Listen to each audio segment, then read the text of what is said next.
Amazon lands NFL streaming rights. So what? And should Twitter be charging? I don't know. I think we should be charging Twitter, shouldn't we, Tom? I think so, for all the activity we give them. This is episode 61 of Media Unplugged, the podcast that goes behind the spin to reveal what's really happening in media. Media Unplugged with Tom Asacker and Mark Ramsey. Welcome to Media Unplugged. I'm Mark Ramsey. And I'm Tom Asacker. This episode, Tom, of Media Unplugged is brought to you by StackAdapt. StackAdapt is an omnichannel digital advertising platform that helps brands accelerate customer acquisition. If you are an agency or a brand, the biggest challenge you have is capturing attention. Tom, you and I talk about that every single week. Absolutely. Nothing happens without attention. That's right. StackAdapt, that's S-T-A-C-K, Adapt, helps you find audiences that are reading about relevant topics or competing products before they search for them. That means you reach potential customers faster and more efficiently. It's simple technology that works. Visit stackadapt.com and request an invite today. Tom, Amazon lands NFL streaming rights. So what? So what? So what indeed. Now, you know the story, right? Because we talked about this when Twitter landed NFL streaming rights. That's Twitter right. live streamed 10 Thursday night games last year. There was a big fuss. They paid $10 million. And now Amazon says, well, yeah, we'll take that and we'll raise you $40 million. Exactly. So now Amazon's paying $50 million for the same 10 games, it seems. And here's the thing about this deal that's interesting. They're going to be different games, Mark. What do you mean? They're not going to be the well, same. Yes, but okay. Don't mind me. I'm just... The same strip of 10. I mean, I know I may not know much about sports, but I was aware that sometimes the configurations are altered for reasons which are beyond my comprehension. I'm just waking you up, that's all. I understand. So now, first of all, look, you and I have been saying forever that these platforms, the Amazons of the world, will get into live entertainment, right? Have we not been saying that? Over and over. And it is only a matter of time. And, Twitter's one thing. Amazon's, I would argue, in a different category, as is Netflix, as is Apple. But it's only a matter of time before we see more sporting events, before we see the Super Bowl, before we see the Oscars, all of these things live streamed. Because here's the thing that I think a lot of people miss in this. This isn't even exclusive, Tom. The networks have them too. The networks have them too. NFL has them too. Verizon will stream the games to its wireless subscribers. Mm-hmm. So this is just pure additional distribution. This for $50 million. I mean, from the perspective of any of these platforms, it's hard to see, especially the NFL. It's hard to see the downside, right? Well, listen. When I heard this news, I could actually feel a tremor. No, I did. I mean, I could see the impending disruption. The end. I could see the end game, because these are strategic moves. This is all about the end game. I know people think this is about, oh, look, we gave the people that have Prime some additional value, a Thursday night game. That's crazy. Most of the people who have Prime also have network TV, and they're not going to go on Amazon and watch it right away. That's right. That's right. So something else is going on here, and I think I know what it is. Let me ask you, what brand in the United States do you think is like one of the most hated? Definitely in the top 10 hated brands. Any cable company, for starters. Exactly, right? So if you look at this, and we've talked about this before, this is about cable cutting long term. Right. That's the end game, right? So now Amazon has this chance to see, can we get this live NFL broadcast thing right? Mm-hmm. Because they can do what they want now. They've got this game. They can put things on side by side. They can put data on the bottom. They can do what they want to try to create even a more engaging type of game. Mm-hmm. But more live events are definitely in Amazon's future. No doubt in my mind. Yeah. And that makes sense. That of all the people mentioned in this particular article from Recode, you don't see a mention for the cable companies, do you? No. I guess except for in the case of Verizon, which is just bigger than that. Because again, what you define as a cable company in this day and age is no longer so easy to define, right? Listen, if Verizon with their FiOS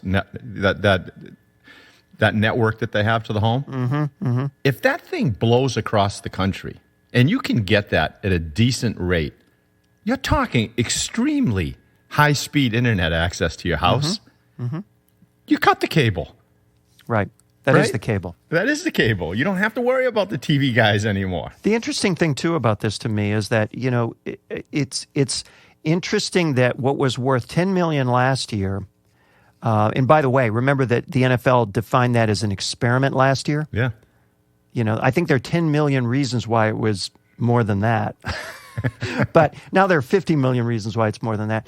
But it's interesting that even from Amazon's perspective, they don't value the exclusivity here.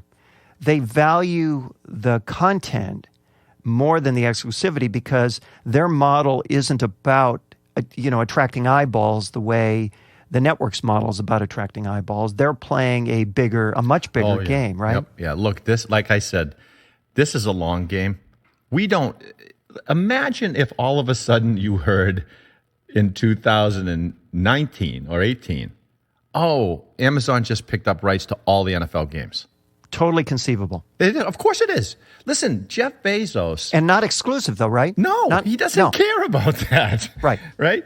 See, this guy, I don't think people understand how this guy thinks and what kind of game he's playing. He just announced that he's going to sell, think about this, he's going to sell $1 billion worth of Amazon stock each year to fund his Blue Origin, his space flight business. This guy's thinking long term. He's thinking big bets. Right? Look at these movies that he's betting on. That's my bet anyway. That's what's going on here. Interesting. I also appreciated the take on Twitter. This will relate to our next topic. It says in the piece, this year the NFL seems to have made a different calculation by putting it behind its Amazon Prime paywall. Amazon will reach a smaller potential audience than Twitter. The feeling is that Amazon has maybe 66 million subscribers or larger. Twitter has around 300 million users. But, and here's the part I loved, Brian Rolap, the NFL executive in charge of the league's media deals, argues that Amazon should be able to find at least as many viewers as Twitter did, since Amazon Prime members visit and use Amazon a lot. I mean, first of all, what kind of slam is that against Twitter with a platform, many times larger than Amazon's Prime platform? Look. I mean, it's obvious what he's saying. People don't go to Twitter to watch TV. Well, and that was shown in the numbers where the average was less than 300,000 viewers per minute, compared to CBS and NBC, where it's 15.8 million viewers. Exactly. Now, those are different measures, obviously, but the point remains the same. The other thing I think that Brian is saying implicitly is that I'm going to find a way to rationalize the extra $40 million no matter what the logic. Oh, of course. Yeah, you're listening to Media Unplugged with Tom Masacker and Mark Ramsey. Should Twitter be charging? This was a very provocative piece, Tom, that you sent from a publication called The Information, which has to be subscribed to. That's how important this publication is. You had to send me a PDF. I had to subscribe. Right. Independent of that. Right. Goodness. So the piece was a guy named Sam Lessin, Why Twitter Should Start Charging. This just befuddled me start to finish, Tom. You're going to have to explain this logic to me. Go ahead. Because in my view, the following is true, and you can easily convince me that it's not, but good luck. And that is, I think the Twitter cause is hopeless. With 300 million users and an inability to move the needle, and I might add, the fact that that there is a cottage industry of tweets amplified by other media who extend that reach well beyond those 300 million. So in other words, you can't ask for better distribution than Twitter has. And yet, it's not growing. The user experience is dreadful. The people who are really into Twitter are a relatively small fraction of the whole, and the business model is evasive. Other than that, it's a great thing. Okay. So that's what they're talking about in this article is how do we take all of that, what you just said, and turn it into something that has value for people? Yes, although the author throughout the article says, well, this is unlikely to happen, but here's an idea. I tell you the truth, I like the idea. Okay, well, let's review for me what the idea is, and then we'll talk about it. In essence, this is how I would describe it. Instead of treating Twitter as a broadcast medium where everybody just goes and posts all these things whenever they want, as many times as they want, and then what you hope to do is get so many eyeballs that somehow you monetize it with some promoted posts or whatever, right? Mm-hmm. Instead of doing that, you treat Twitter like an email service, right? So, in other words, okay, you want to read all this stuff? Read it. Fine. That's great. Follow your celebrities. Read what the politicians say. Great. You want to post something? Then you're going to have to pay. And how is that different, Tom, than essentially what Facebook is right now, where if you want to get something seen by a lot of people, even people who follow you, you've got to pay for it? Yeah, no. Why do you think Facebook changed that algorithm? Because they were giving away all that attention for free. So Twitter's giving away all this attention for free. You're not paying for it. So they're saying, okay, I'll tell you what we'll do. We'll, in this article anyway, we'll charge you. But here's the difference, I think. I think the difference is that there's a use case for Facebook which doesn't require buying ads in order to maximize the utility of the platform, right? That is the action of me connecting with my friends. I'm going to miss some of their posts, but they're going to miss some of mine, but we can still communicate to each other. I can still like and share and do all that stuff with my friends. Here's the difference, The though. inhibition is to the advertiser, not to the consumer. Yeah, but here's the difference. Just what you just said. You look at Facebook and you say, okay, this is a platform to connect with my friends and to interact and to share and to do updates and keep, But look at Twitter and look at what people post on there. The people who follow people on Twitter aren't their friends. Right. Right? These are people who are following each other for some kind of reason, hoping that they can get attention for whatever it is that they do. So Twitter isn't, friends and relatives. Twitter is, how do I follow people and they'll follow me back so that maybe I can get attention from them and give them some attention back. So it's all about, it's pretty much an advertising medium. At least that's what I see on there. I mean, we tweet out things on Media Unplugged, right? Yep. It's not to tell our friends. It's to let people know, to get attention. So let's follow that thread. So if, in fact, it's an advertising medium, can we be surprised when the medium fails to grow? Can we be surprised when it's not as interactive with a growing user base as we might wish? Why should we be surprised? If the value proposition is in the long run reduced to simply you are the source, you are the eyeballs that we're using for advertising, why should consumers get excited about that? No, look, see, this is the thing. A lot of people do follow the celebrities, or so what Twitter is saying is, hey, okay, look, if these celebrities want to advertise to these hundreds of thousands or millions of people, we'll let them post things. The people who are seeing these posts, they don't have to pay to see them, to read them. They can continue to follow and read the news and all of that. But the people who want attention, who are going to post all these things, let's charge them to post this. It seems smart to me. I mean, here's where go ahead. I think it falls apart here, and that is that it assumes a finite universe of competitors, right? It ignores the fact that Snapchat's out there. It ignores the fact that Instagram's out there. It ignores the fact that celebrities, the people with the largest followings, have other platforms that they can use to reach those followers, and that they don't need to use a paid-for subscription model if they don't wish to. That's what makes them celebrities. They got big because they don't need to buy the attention. The attention's following them because of their halo. So to speak. I understand. So I think that, in other words, that what essentially they do, and this is his argument, why not embrace rather than fight the reality that the medium is dominated by the relatively few who produce content? By the way, what medium isn't? Why not align the business model of value and charge those who get value and have large audiences for the privilege of reach? Users who don't pay would be limited to following accounts, replying to users, or retweeting, to which I'd say, great. And the people that you ask to pay will simply move to other rising platforms, growing platforms that are already friendlier to video and images and so on, and they'll leave the party, and then the party will stop. Maybe.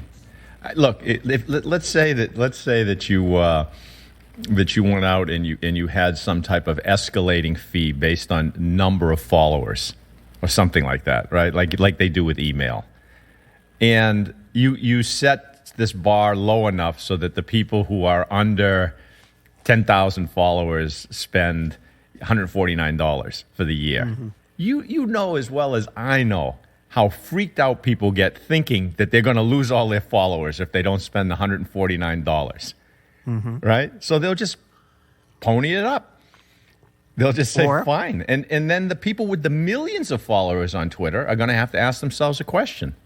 Do we want to pay this fee to continue to tweet out to these people, or do we want to drop it and see if we can go get them, somewhere else, or hopefully they have them somewhere else? But then that begs a question. If I have all these people over on Instagram or Facebook, why do I need to be on Twitter? Well, see, what's interesting to me about this is when Facebook went through this calculation, by the way, a lot of the advertisers on Facebook concluded, well, we're not going to spend that money. Right. Yes, we're not getting organic reach. We don't want to pay for a paid reach. We simply won't spend the money. We'll get the attention another way, or we'll factor out Facebook as part of our arsenal. I just find it interesting that this conversation is happening at a time when we've seen this play out in the Facebook model. We know how it goes. And the other thing that's different between these two specific platforms is you could argue that Facebook said, look, this is a solution to the problem of content clutter, right? That we are going to thin out the feed with stuff that either usage indicates is important enough to be there or advertising indicates is important enough to be there. But we're going to thin out the feed. There's going to be less clutter. Twitter is all clutter. Twitter is clutter town. Right, but this would unclutter some of it, wouldn't it? Well, it would unclutter some of it, but would it? I don't know. At least it feels to me like there's more of a qualitative difference in the decisions made by Facebook than in this. Here you're basically saying, you, Kim Kardashian, you pay the price. You can reach all your people with all your messages. That's not the same as saying, I, the recipient of Kim Kardashian's messages, want to see all her messages. We don't know that simply because I follow her. Right. So I just think it's way more complicated and completely ignores the presence of competitors in the space, especially rising competitors who would love nothing more than for this to actually happen. And then to add insult to injury, the author essentially says, well, this is not likely. Well, look, Mark, they've got to do something because just look at the fact that Amazon just beat them out on the NFL streaming.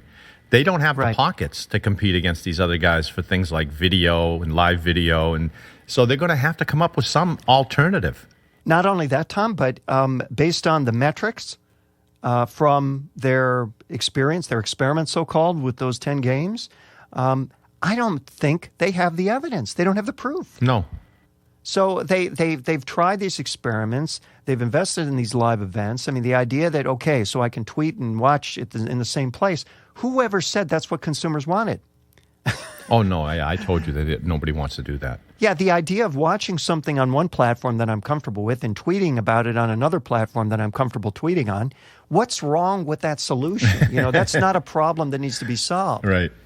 Yeah. Well, we'll see. Time will tell on this. Time will tell. Remember, this episode of Media Unplugged is brought to you by StackAdapt. StackAdapt is an omnichannel digital advertising platform that helps brands accelerate customer acquisition.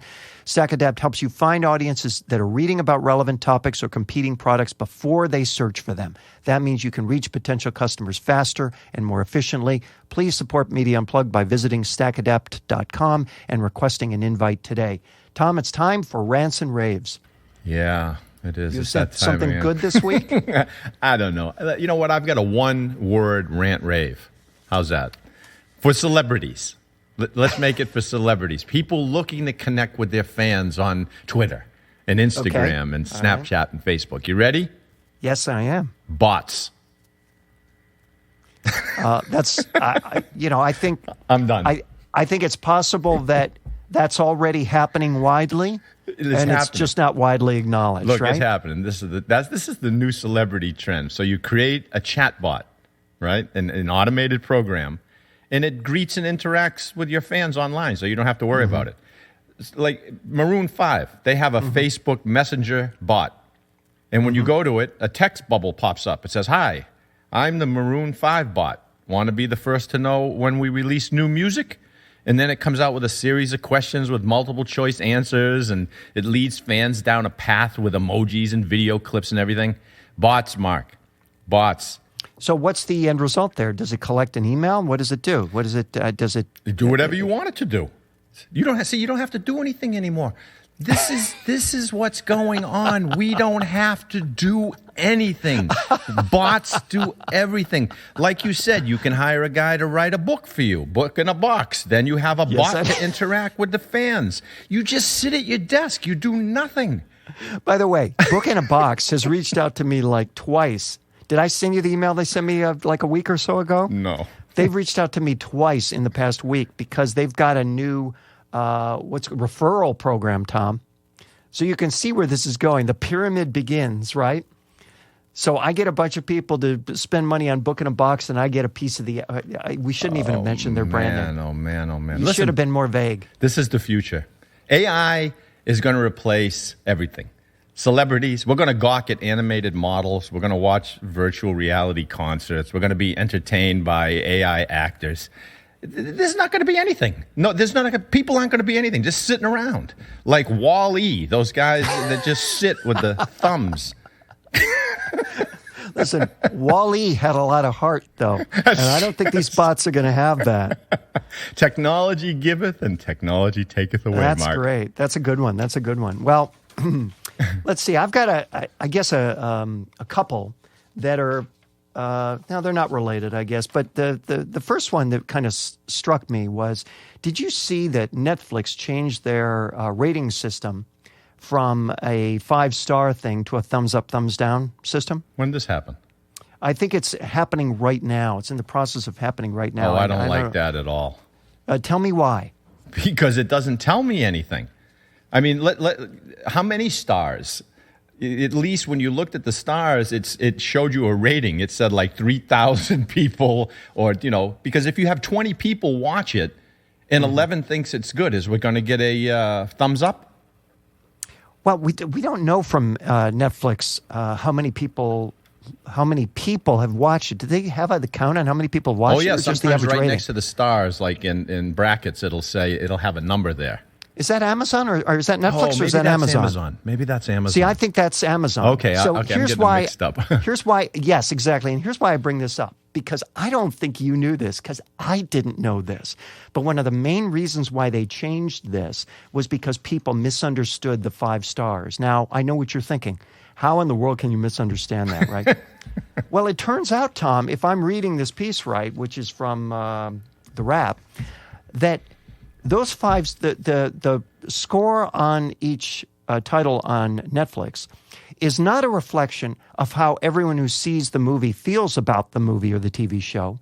It's a projection of how likely you are to like that movie or TV show. Well, Mark, I've never really thought of it.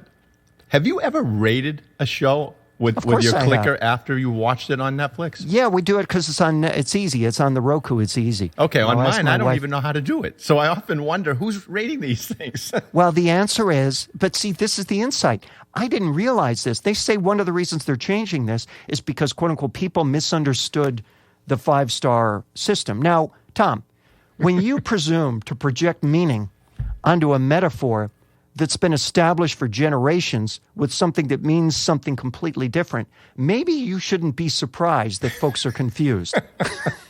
Okay?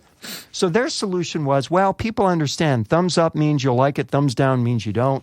So that's why they went with that more polarized model, because people misunderstood that that the stars weren't a reflection of how America feels. It was a reflection of how The Amazon robots. thinks you're going to feel. Yes, once again, Back victory to the of the bots. robots again. So that's the first one. This the second one I have, and that one was kind of more quizzical than rant or rave. No, I think it's the second funny. one I have is kind of a rave of sorts, and this is not new. You've seen the opening number to La La Land, right?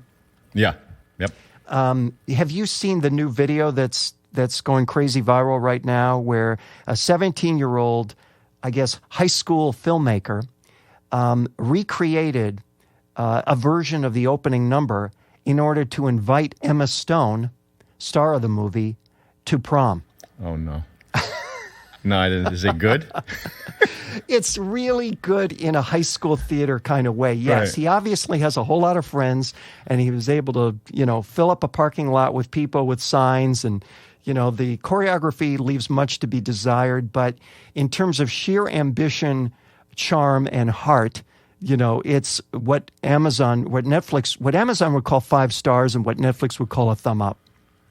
And here's and it just has gone crazy viral. And two things occur to me here. First of all, I have this very, very sad picture in my mind of Emma Stone looking at her publicist and asking, does this mean I need to go? Exactly. That's one. But the second is, I have to contrast that with the other kind of crazy viral video that's in the news right now, which is from Pepsi. Oh, And this God. is and I don't want to spend much time on this because everyone's working this over pretty good. The Pepsi Kendall Jenner I know. protest ad thing. And it just occurs to me that the difference between these two is, in one case, you have, kind of overbaked celebrity being in the presence of something where she doesn't belong, thus lending an air of inauthenticity to something which is fundamentally inauthentic on its face and presumes to project authenticity. And on the other, you have a guy, a 17-year-old guy, from his heart, creating this, version of the opening number of La La Land to send a message to Emma Stone. And it's just in a world where all we talk about is the importance of authenticity. I know. Here you have one of the world's largest brands, making this awful mistake, and you have this guy in high school making this viral success. And just the contrast between those two struck me. Mark, it's funny you say that they made a mistake. Do you realize? Oh, I don't mean a business mistake, No, Tom. I know. No, I You don't mean a mean- cultural mistake. I mean a cultural mistake. Yeah. No, I think sales for Pepsi are going to go through the roof as a result of this. Don't get me wrong. Okay. The next time they should hire a 17-year-old kid that has some bright twinkle in his eye and say, "Go make us a video." They could do that, or they could hire Kendall Jenner. Which do you think they're going to do? I know, probably the Kendall Jenner. Did you see that they apologized to Kendall Jenner? They apologized to her? Why would you apologize to Kendall Jenner? What did they? She made a what did ton they- of money for a job. What's to apologize for making her look bad? I guess they should have given her a bonus. They gave her a bunch of attention too.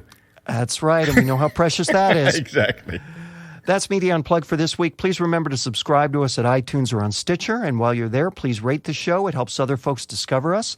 You can also catch us at art19.com, Radio Inc., Media Village, Google Play Music, and TV News Check. Although I have yet to see us on TV News Check, Tom. I'm know. a little... They say it keeps getting sent up there, but someone needs to make a decision, and evidently they're deciding not to decide. I know how that happens sometimes. Tweet it out before they charge us to do these We tweets. should indeed. You can follow Tom on Twitter at Tom Asacker and Mark at Mark Ramsey Media. Send us your questions or comments using hashtag Media Unplugged. If there's a media topic you want us to cover, tweet us. Catch up on older episodes, which are still, I could refer to as vintage now, at our website, MediaUnplugged.net. Special thanks to the producer of Media Unplugged, Jeff Schmidt. Exciting audio for media. You can find him at jeff-schmidt.com. For Tom Asacker, I'm Mark Ramsey. Thank you for listening.